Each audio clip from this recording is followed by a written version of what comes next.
ನಮಸ್ಕಾರ. ಸ್ವಯಂಪಾಕ ಅಭಿಮಾನಿಗಳಿಗೆ ಸ್ವಾಗತ. ಈಗಾಗಲೇ ನಾವು ಆವಿ ಕಡುಬು ಹೇಗೆ ಮಾಡೋದು ಅಂತ ಹೇಳಿ ತೋರಿಸ್ಕೊಟ್ಟಿದ್ದೀವಿ. ಇವತ್ತು ನಾನು ಆವಿ ಮೋದಕ ಹೇಗೆ ಮಾಡೋದು ಅಂತ ಹೇಳಿ ತೋರಿಸ್ಕೊಡ್ತಾ ಇದ್ದೀನಿ. ಅಕ್ಕಿ ಹಿಟ್ಟು ಅರ್ಧ ಕಪ್ಪು, ನಾನಿಲ್ಲಿ ತೊಳೆದು ಆರಿ ಹಾಕಿದ ಅಕ್ಕಿ ಹಿಟ್ಟನ್ನು ಇಟ್ಕೊಂಡಿದ್ದೀನಿ. ಚಿರೋಟಿ ರವೆ ಅಂದ್ರೆ ಸಣ್ಣ ರವೆ ಹತ್ರ 2 ಟೇಬಲ್ ಸ್ಪೂನು, ಉಪ್ಪು 2 ಚಿಟಿಕೆ, ನೀರು 1 ಕಪ್ ಮೇಲೆ 2 ಟೇಬಲ್ ಸ್ಪೂನ್ ಅಷ್ಟು,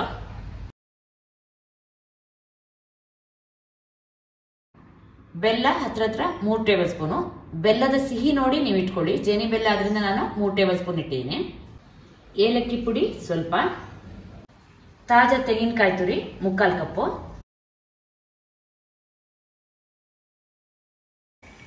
ನೀರನ್ನ ಕುದಿಲಿಕ್ಕೆ ಇಟ್ಟಿದ್ದೀನಿ. ಅದಕ್ಕೆ ಉಪ್ಪು ಹಾಕಿದ್ಮೇಲೆ ಚಿರೋಟಿ ರವೆ ಹಾಕೊಂಡು ಇದನ್ನ ಹೀಗೆ ಕೈ ಆಡಿಸ್ಕೊಂಡ್ರೆ ಹಾಕೊಳ್ಳಿ, ಇದರ ಗಂಟು ಕಟ್ಟುತ್ತೆ. ಚಿರೋಟಿ ರವೆ ಹಾಕಿ, ಹಾಗೆ ಅದಕ್ಕೆ ಅಕ್ಕಿ ಹಿಟ್ಟನ್ನು ಹಾಕಿ ಚೆನ್ನಾಗಿ ಇದನ್ನ ಕೈ ಆಡ್ಕೊಳ್ಳೋಣ. ಚೆನ್ನಾಗಿ ಕಲಸ್ಬಿಟ್ಟು ಇದನ್ನ ಸಿಮ್ ಮಾಡಿ 1 ನಿಮಿಷ ಹಾಗೆ ಬೇಯಲಿಕ್ಕೆ ಬಿಡಿ.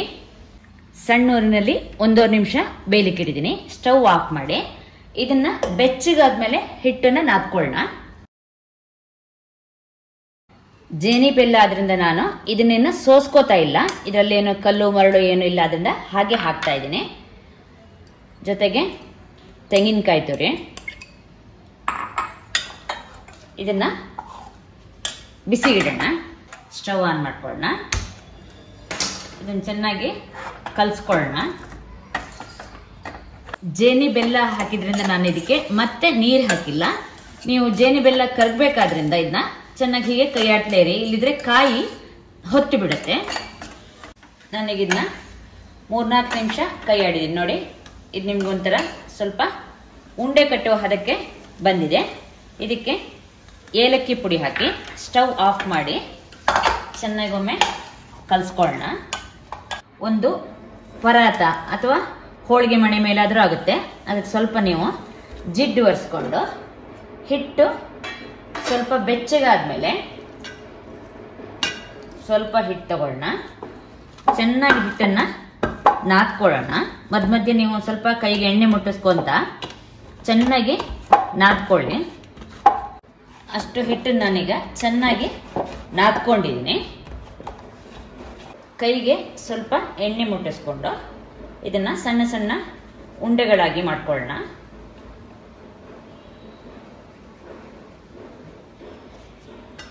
ಮೋದಕ ಇಡುವ ತಟ್ಟೆಗೆ ಸ್ವಲ್ಪ ಎಣ್ಣೆ ಒರೆಸ್ಕೊಳ್ಳೋಣ.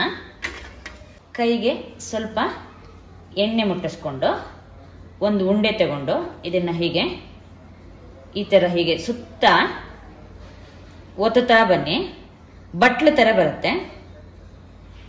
ಕೆಳಗಡೆ ನೀವು ದಪ್ಪ ಇಟ್ಕೊಳ್ತಾ ಅದನ್ನ ನೀವು ಹೀಗೆ ಮೇಲ್ ನೋಡಿ ಒತ್ಕೊಂತಾ ಬರಬೇಕು. ಇಲ್ಲ ಅಂದ್ರೆ ನೀವು ಇದನ್ನ ಲಟ್ಟಿಸ್ಬಿಟ್ಟು ಹೂರ್ಣ ತುಂಬಿದ್ರು ಕೂಡ ಆಗತ್ತೆ ನೋಡಿ. ಇದನ್ನೀಗ ಬಟ್ಟಲ್ ತರ ಮಾಡಿದೀನಿ, ಅಂದ್ರೆ ನಿಮ್ಗೆ ಎಲ್ಲ ಕಡೆನೂ ನೋಡಿ ಒಂದೇ ತರ ತೆಳು ಇರೋಂಗೆ ಇದನ್ನ ಆದಷ್ಟು ಮಾಡ್ಕೊಳ್ಳಿ. ಈ ತರ ಬರ್ಲಿಲ್ಲ ಅಂದ್ರೆ ನೀವು ಲಟ್ಟಣಿಗೆಲೆ ಮಾಡ್ಕೊಳ್ಳಿ, ತೊಂದರೆ ಇಲ್ಲ.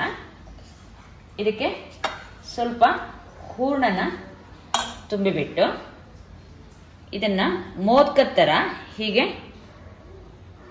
ಎಲ್ಲ ಕಡೆನೂ ಮಡಿಸ್ಬಿಟ್ಟು ಈ ತರ ಮೋದಕದ ಆಕಾರಕ್ಕೆ ತನ್ನಿ. ಇದನ್ನ ತಟ್ಟೆನಲ್ಲಿ ಒಂದೊಂದಾಗೆ ಈ ತರ ಮಾಡ್ಕೊಳ್ತಾ ಜೋಡಿಸ್ಕೊಳ್ತಾ ಬನ್ನಿ. ಈಗ ನೋಡಿ ಇನ್ನೊಂದು ಮಾಡ್ಕೊಂಡಿದ್ದೀನಿ.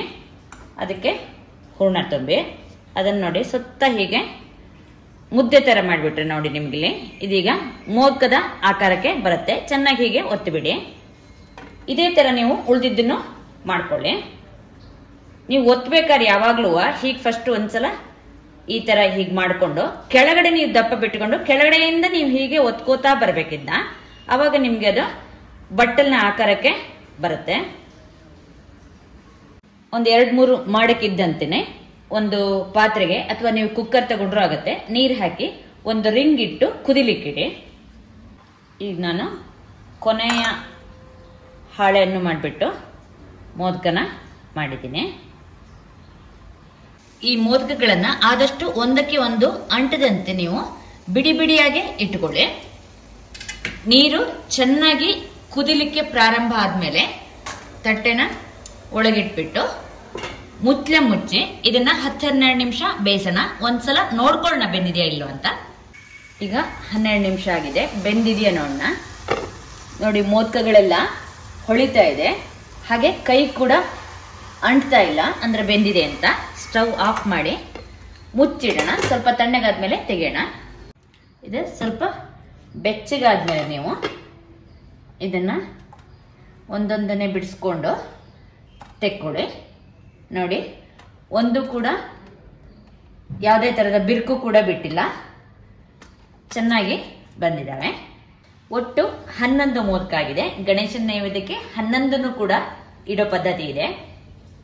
ಒಂದು ಮೋದಕ ನೋಡಿ 2 ಭಾಗ ಮಾಡ್ಕೊಂಡಿದೀನಿ. ನಿಮ್ಗೆ ನೋಡಿ ಹಿಟ್ಟು ಒಳಗ್ ಕೂಡ ಇದು ಚೆನ್ನಾಗಿ ಬೆಂದಿದೆ. ನೋಡಿದ್ರಲ್ವಾ ಆವಿ ಮೋದಕ ಹೇಗ್ ಮಾಡೋದು ಅಂತ ಹೇಳಿ. ನೀವು ಕೂಡ ನಿಮ್ಮ ಮನೆಯಲ್ಲಿ ಈ ಮೋದಕವನ್ನು ಮಾಡ್ಬಿಟ್ಟು ನಿಮ್ಮ ಅಭಿಪ್ರಾಯ ನಮ್ಗೆ ತಿಳಿಸಿ.